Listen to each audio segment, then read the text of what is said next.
Bonjour à tous, j'espère que vous allez bien, je suis Mylène, bienvenue sur ma chaîne et bienvenue dans cette vidéo. Avant d'entrer dans mon message, j'aimerais vous encourager à vous abonner à ma chaîne Mylène Dufay. Cette chaîne est dédiée à la présence de Dieu, au ministère de la louange et à l'enseignement de la parole de Dieu. C'est ce que j'aime faire. J'ai été pendant 16 années responsable de louange. Je vais parler louange, parler de la présence de Dieu et parler à partir de la parole de Dieu. Aujourd'hui, j'aimerais parler des 3 obstacles qui nous empêchent d'entrer dans la présence de Dieu. Peut-être que vous aussi, tout comme moi et comme la plupart des gens, nous pouvons lutter parfois pour entrer dans la présence de Dieu. Parfois même, nous pouvons rester un certain temps sans entrer dans la présence de Dieu. Et parfois, nous ne ressentons même pas la présence de Dieu. Mon objectif aujourd'hui, c'est de vous apporter des éléments qui vont peut-être vous aider et vous faire réaliser à quel point Dieu nous veut dans sa présence.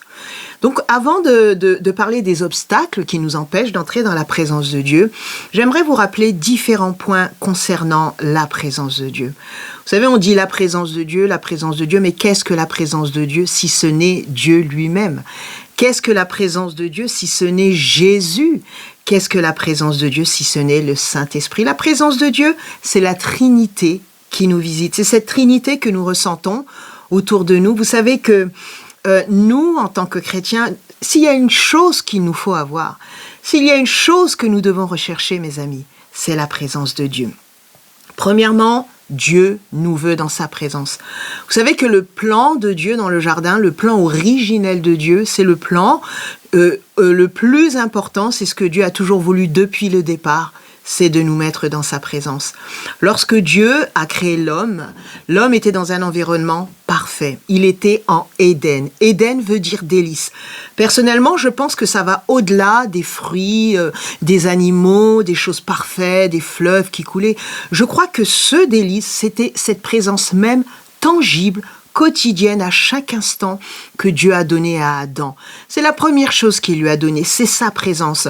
Vous savez, comme on sait dans la Genèse que le péché a fait sortir Adam et Ève de la présence de Dieu, et je crois que cette séparation avec Dieu, que l'on appelle le péché, nous fera forcément sortir de la présence de Dieu. Et j'aimerais dire que le péché n'est pas forcément quelque chose de sexuel, du vol, c'est peut-être aussi l'orgueil de notre cœur, la rébellion, le fait de ne pas vouloir entendre Dieu, reconnaître quand Dieu nous parle. Tout ça nous sépare de la présence de Dieu. Donc Dieu nous veut dans sa présence. Ça, c'est un premier point important. Le deuxième point, c'est que Dieu nous a créés pour lui. Dieu t'a créé pour lui. Écris dans le chat, écris dans les commentaires, Dieu m'a créé pour lui. Bien sûr que Dieu veut sauver le monde. Dieu veut que nous évangélisions, que les gens viennent à lui, que les gens aillent au ciel et non en enfer. Mais une fois que nous sommes entrés en Dieu et que nous sommes dans la famille de Dieu, Dieu veut une relation exclusive et spéciale avec nous. Dieu nous a créés pour lui. Il nous a créés pour son plaisir, pour que nous soyons constamment avec lui. Bien sûr qu'il nous faut travailler, s'occuper de nos familles. Mais vous savez, vous pouvez faire toutes ces choses et être en Dieu dans votre cœur. Donc, premièrement, Dieu nous veut dans sa présence. Deuxièmement, Dieu nous a créés pour lui. Troisièmement, Dieu nous a créés pas uniquement à partir de la terre, mais Dieu nous a créés à partir de son amour. Dieu ne nous a pas créés uniquement en prenant cette terre, en soufflant, etc. Dieu nous a créés parce qu'il nous aime. Sachez que Dieu vous veut et il vous aime. Une chose que Dieu donne, c'est l'amour. Une chose que le diable donne, c'est la haine. Vous savez que lorsque vous faites mal, Dieu vous apporte la conviction. Et lorsque le diable vous pousse à faire mal, il vous apporte la condamnation. Vous savez, Adam et Ève, lorsqu'ils ont péché, ils sont tombés directement dans la condamnation. La première chose qu'ils ont commencé à faire, c'est se cacher de la face de Dieu. Et lorsque vous péchez, vous savez, péché veut dire manquer la cible, mais c'est beaucoup plus grave que ça, en fait, péché. C'est se séparer de Dieu volontairement, ou parfois involontairement. Mais une chose est sûre, c'est que le péché nous sépare de Dieu. Et vous savez, lorsque Adam a péché, la première chose qu'il a fait, ça a été de se cacher de Dieu. Pourtant, Dieu ne l'a pas créé uniquement à partir de la terre. Dieu a créé Adam et Ève à partir de son amour. Et malgré ses erreurs, malgré mes erreurs, malgré vos erreurs, Dieu nous a créés à partir de son amour. Dieu nous aime et il nous veut dans sa présence. Ensuite, La chute nous a éloignés de Dieu. Vous savez, la Bible dit que on va aller à Caïn et à Abel. Caïn a tué son frère Abel par jalousie à cause d'une histoire d'offrande, etc. La Bible dit que lorsque Caïn tua Abel, il a été exilé dans la terre de Nod. Nod veut dire exilé, éloigné. Il s'est retrouvé seul, loin. Vous savez, c'est ce que veut faire l'ennemi, la chair, c'est vous exiler, vous éloigner loin de Dieu. Ensuite, depuis la chute, le diable nous veut loin de la présence de Dieu. Le diable a œuvré au travers du serpent pour séduire Adam, pour séduire Ève, pour les éloigner, pour briser cette communion précieuse. Vous savez que le plan de Dieu originel reste son plan actuel. Vous savez que le premier Adam a été remplacé par le deuxième Adam. Et ce qu'a fait Jésus, c'est qu'il nous a réconciliés avec le Père. La Bible dit que le voile s'est déchiré, ce qui nous a fait entrer dans la présence de Dieu. Et ce que l'ennemi veut, c'est nous faire sortir de la présence de Dieu. Il y a tellement de moyens par lesquels il peut nous faire sortir de la présence de Dieu. Par la colère, par l'amertume, par la dispute, par le péché ouvert, par les mauvaises pensées, par la condamnation, par le légalisme, par la culpabilité. Toutes ces choses ne sont pas de Dieu. La Bible dit que nous avons été acceptés, que nous sommes sous la grâce et non plus sous la loi. Ce qui n'est pas bien entendu un permis de pécher, mais ça nous permet de nous tenir dans la justice de Dieu constamment et sans condamnation. Donc l'ennemi veut nous amener à chuter, il veut nous tenter, nous dire « prends, c'est bon, tu vas voir, ça va changer ta vie ». Et une fois que nous avons péché, il veut nous amener à la condamnation pour nous séparer de Dieu. Vous savez, parfois l'ennemi ne doit pas travailler avec des grosses gouttes pour nous faire tomber dans la tromperie. Parfois le fait d'accepter ses pensées, d'accepter ses paroles, d'accepter ses mensonges, c'est comme si que nous lui donnons la main d'association pour nous faire tomber et nous maintenir la tête sous l'eau. Et ce n'est pas ce que Dieu veut. Dieu nous veut dans sa présence. Dieu nous a créés pour lui. Dieu nous a créés à partir de son amour. L'ennemi veut nous faire sortir de la présence de Dieu. Ensuite, Dieu a créé le tabernacle. Vous savez, c'est au travers du tabernacle que Dieu restaure sa relation avec l'homme. L'homme a péché dans le jardin, l'homme a été séparé de Dieu. Dieu se dit, je dois avoir une solution pour ramener l'homme à moi. Et qu'est-ce qui s'est passé aussi? Lorsque le peuple de Dieu a été pendant plus de 400 ans esclave en Égypte, il s'est approprié les mentalités de l'Égypte, les traditions de l'Égypte, les attitudes, les comportements de l'Égypte. Et il fallait la loi en attendant Jésus-Christ. En attendant que Dieu ramène ce peuple à lui-même, qu'il nous ramène à lui-même, Dieu a donné la loi. Et nous savons tous que la loi est rigide, que Jésus a accompli la loi. Il ne l'a pas abolie, mais il l'a accompli. C'est-à-dire que maintenant, tout ce que nous sommes, tout ce que nous accomplissons, c'est au travers de Jésus-Christ. Et lorsque le peuple de Dieu était en Égypte et qu'après Dieu l'a délivré d'Égypte pour le faire entrer dans la terre promise, la Bible dit que pendant 40 ans, il a erré dans le désert. Et qu'est-ce que Dieu a dû faire pour ramener son peuple à lui? Pour le ramener dans sa présence, il a dû mettre en place le tabernacle. C'est à cela que sert le tabernacle. Le tabernacle est là pour ramener le peuple de Dieu à Dieu, pour ramener le peuple de Dieu dans les lois de Dieu, parce que le peuple de Dieu était un peuple indiscipliné avec une mentalité d'Égypte. En fait, ils étaient sortis d'Égypte, mais l'Égypte n'était pas sortie d'eux. Donc il fallait la présence de Dieu pour les ramener à Dieu. Vous savez, nous c'est pareil. Nous sommes plus dans ce monde, mais parfois notre attitude, nos paroles, nos pensées sont du monde. L'Égypte, nous sommes sortis d'Égypte, mais l'Égypte n'est pas sortie de nous. Qu'est-ce qu'il nous faut? Il nous faut la présence de Dieu. Cette présence qu'il va nous convaincre, qui va entrer dans notre cœur, cette présence qui vient de sa parole, qui vient de la louange, qui vient du fait d'être avec lui, qui va amener une conviction en nous, un désir de se sanctifier, un désir de plaire à Dieu, un désir d'arrêter ce qui ne lui est pas agréable. C'est ce que fait la présence de Dieu. Ensuite, après le tabernacle, Jésus lui-même est venu nous rapprocher de Dieu. La Bible dit que lorsque Jésus est mort, le temple s'est déchiré. C'est-à-dire que tous les rituels, le tabernacle était quelque chose d'extraordinaire avant la venue de Jésus-Christ. Mais malheureusement, le tabernacle avait ses avantages et ses inconvénients. Une seule personne pouvait aller lors du Yom Kippour une fois par an, entrer dans la présence de Dieu pour présenter les péchés du peuple, ses propres péchés. Il y avait plein de rituels qui étaient lourds, qui, en fait, lorsque vous étudiez le tabernacle, c'est quelque chose de très intéressant. Vous réalisez que le tabernacle n'est rien d'autre que Jésus-Christ, sous la loi. Le tabernacle, que ce soit les tentures, que ce soit les instruments, les ustensiles, Tout cela représente Jésus-Christ, mais sous la loi. Et aujourd'hui, nous n'avons plus besoin de tabernacle parce que le voile a été déchiré. L'entrée est libre. Nous avons le droit d'entrer dans la présence de Dieu sans rituel, sans obligation, sans le sang d'animaux. On n'a plus besoin de sacrifier un agneau, un taureau, une colombe.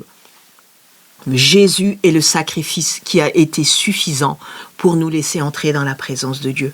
Jésus est arrivé et grâce à Jésus, par son sang, la Bible dit qu'il a présenté son sang au Père, c'est par son sang que nous avons la possibilité d'entrer dans sa présence. Ensuite, comme je viens de le dire, le voile a été déchiré. C'est-à-dire fini la tradition, fini les rituels, fini la condamnation. Vous savez que lorsque le souverain sacrificateur entrait dans la présence de Dieu, il y avait un risque incroyable que ses propres péchés le tuent.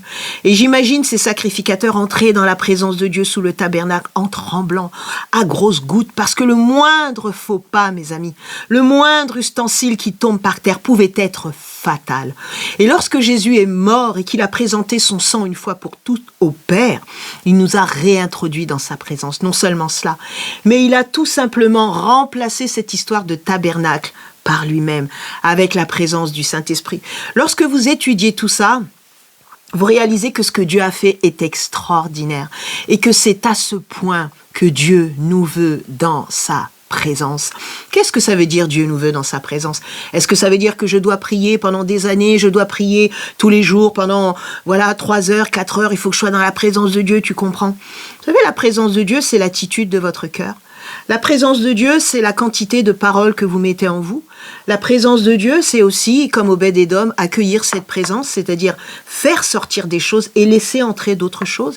C'est peut-être supprimer certains programmes, supprimer certaines mauvaises habitudes. On sait très bien que le téléphone est un piège, qu'au lieu de prier, on va scroller et perdre son temps sur les réseaux sociaux, à regarder des choses inutiles et ensuite, le temps passe et on n'a plus envie de prier. Seigneur, tu connais, je t'aime, je prierai demain.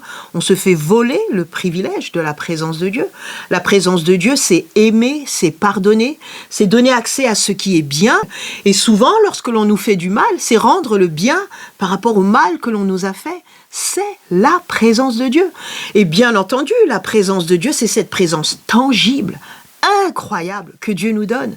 Cette présence qui nous fait pleurer, cette présence qui nous fait nous agenouiller et nous prosterner devant lui. C'est la présence de Dieu. Maintenant, j'aimerais parler des 3 obstacles qui nous empêchent d'entrer dans la présence de Dieu. 3, ce sont des préoccupations qui peuvent nous voler la présence de Dieu. Rappelez-vous, le diable, le serpent, le dragon nous empêche d'entrer dans la présence de Dieu, ne veut pas que nous entrions dans la présence de Dieu. S'il peut nous éloigner de la présence de Dieu par toute espèce de choses, il le fera. L'une des premières choses qu'il va utiliser, mes amis, c'est la distraction.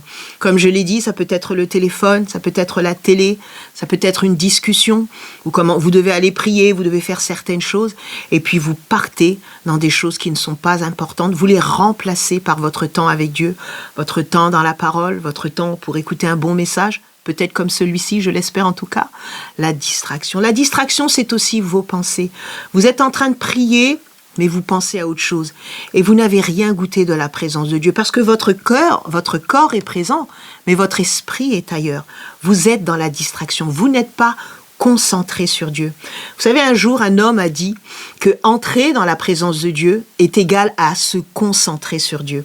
C'est 99% de concentration. Et c'est vrai qu'à l'époque, j'étais pas tellement d'accord. Je me disais, ouais, mais c'est pas ça, c'est pas la bonne définition. Eh bien, je me suis rendu compte avec le temps que plus je me concentre sur lui, plus je ressens sa présence, plus sa présence est tangible pour moi.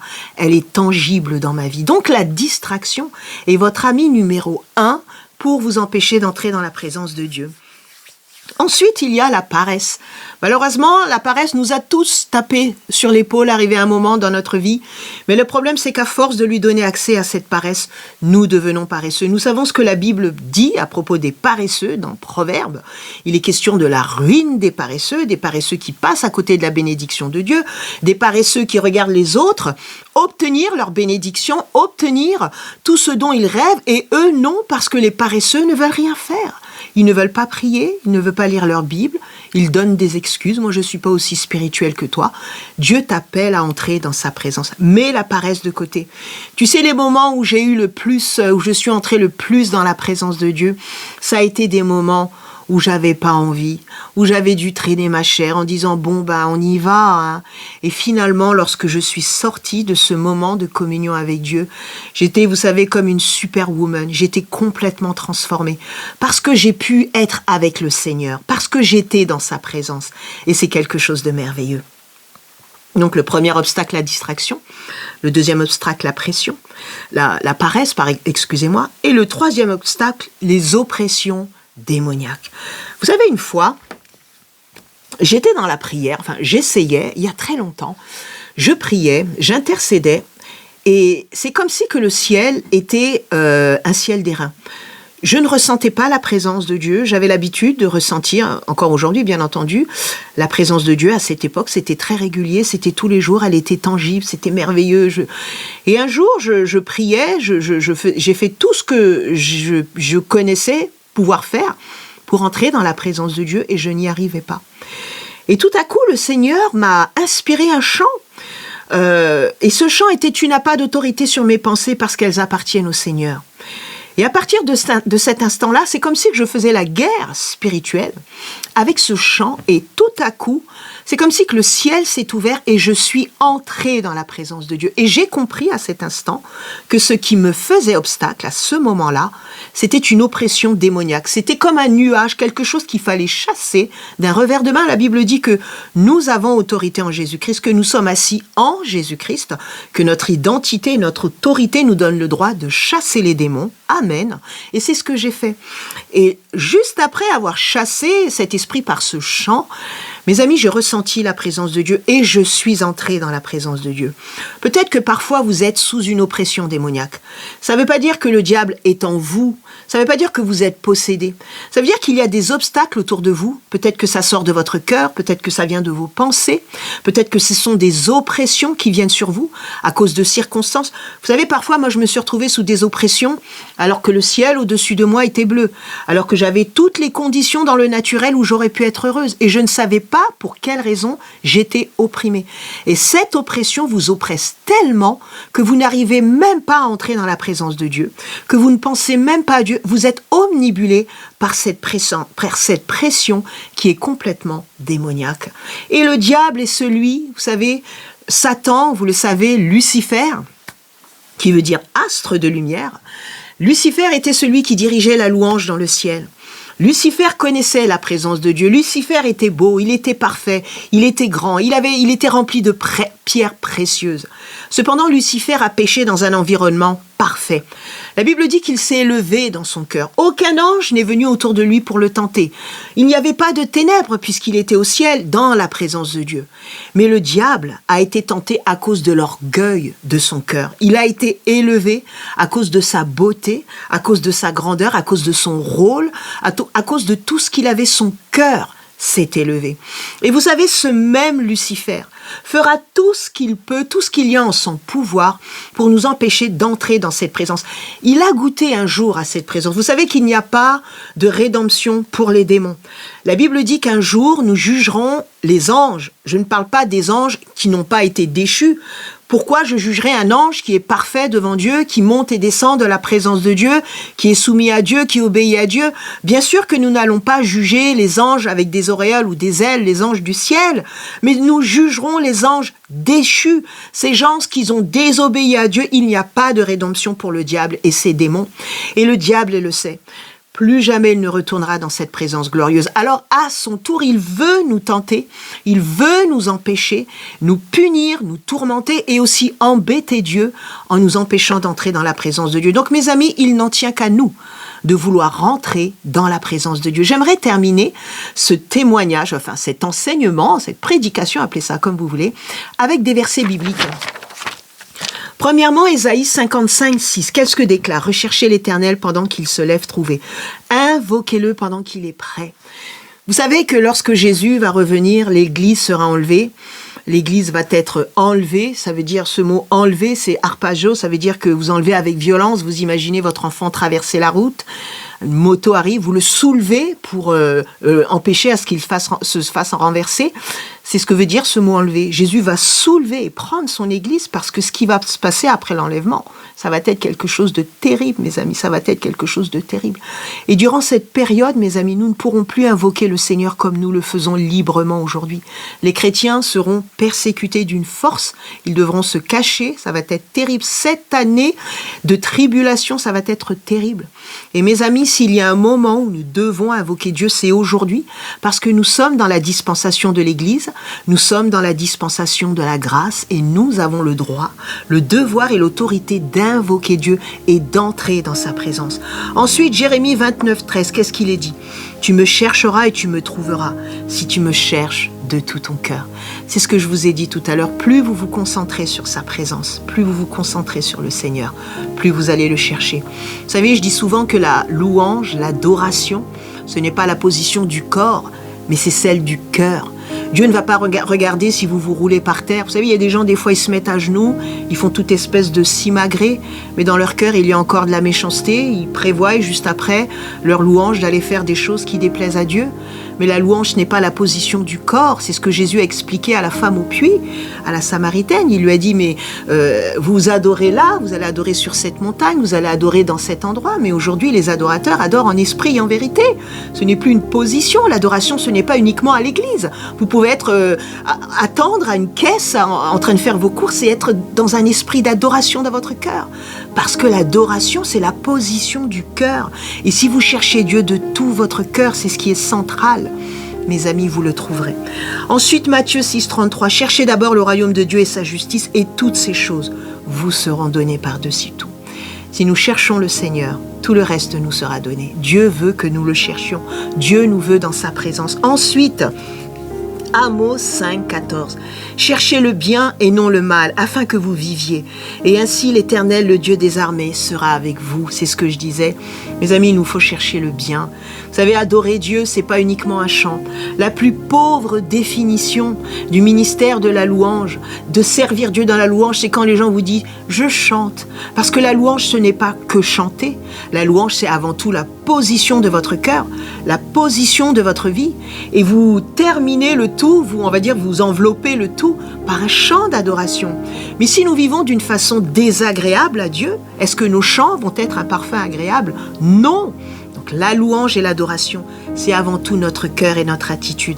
Ce n'est pas la position du corps, mais c'est celle du cœur. Et pour terminer, Amos 5, 4, cherchez-moi et vous vivrez. Vous avez besoin de la vie, vous avez besoin de la paix, vous avez besoin d'avancer, vous avez besoin de sortir du trou, de sortir des problèmes, de sortir de la dépression, de l'anxiété, de sortir du burn-out. Laissez-moi vous dire que sa présence est le plus grand des remèdes. En tant que directrice de louange à l'époque, je me devais de chercher la présence de Dieu pour pouvoir diriger la louange le dimanche. Et je me rappelle parfois, j'avais des moments avec le Seigneur, c'était juste incroyable. Sa présence tangible n'avait pas de prix. Vous auriez pu me gifler après que je sois sortie de la présence de Dieu que je n'aurais pas réagi.